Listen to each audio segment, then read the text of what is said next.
Welcome to The Explainer. Today, we're diving into a wild, strictly fictional thought experiment.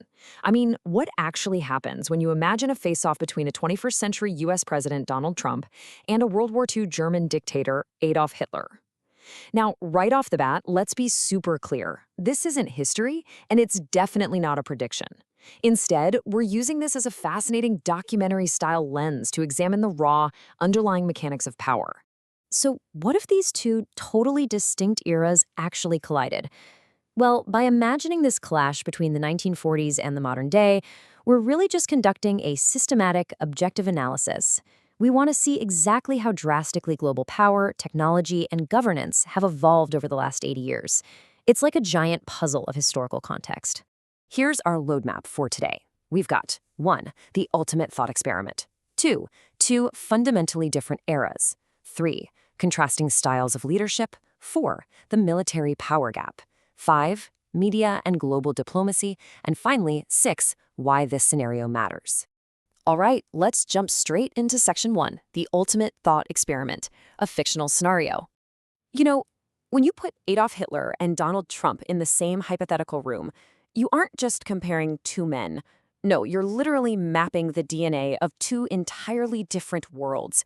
We're going to use this as an educational tool to compare the massive asymmetry in things like leadership structures, raw military might, and, of course, the insane speed of modern communication.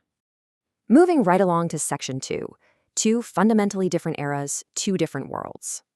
Okay, let's ground ourselves in the timeline here because the generational gap is massive. Adolf Hitler led Nazi Germany from 1933 until the regime's end in 1945. Then, decades later, Donald Trump served his first term as U.S. president from 2017 to 2021 and again beginning in 2025. What this highlights is a really critical reality.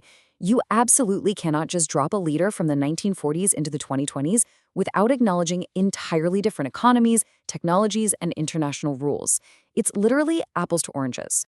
That brings us to Section 3, contrasting styles of leadership, dictator versus president.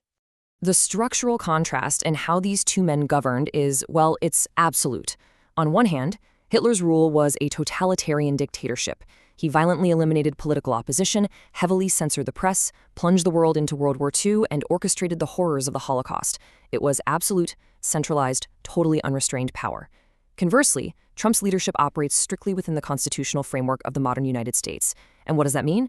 It means mandatory elections, judicial oversight, congressional power, and the constant, everyday scrutiny of a free press. So you've got one system that is entirely unrestrained and another that is tightly bound by incredibly complex modern checks and balances.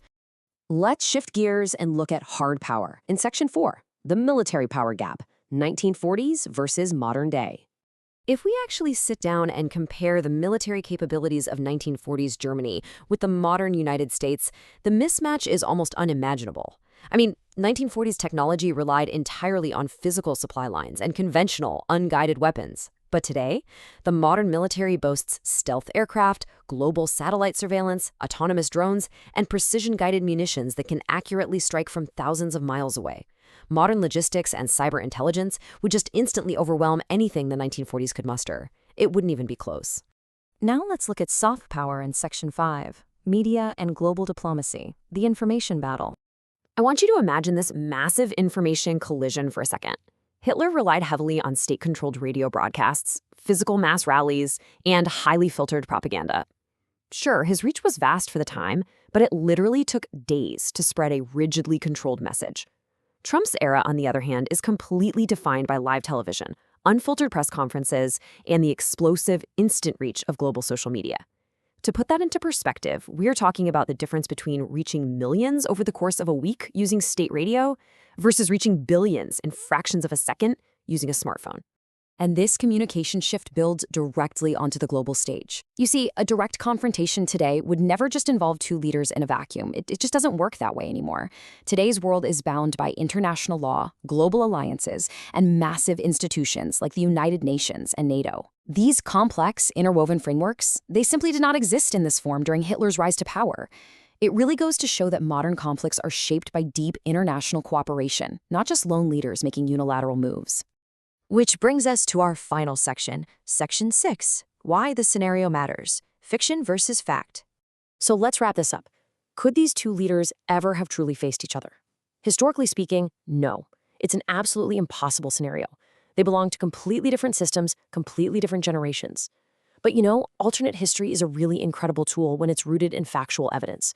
Imagining this impossible meeting brilliantly illustrates just how far our global systems, our warfare, our technology, our political frameworks have actually evolved. The complexities of the modern world were built directly on the ruins of the eras that came before them. And that leaves us with one deeply important question to ponder.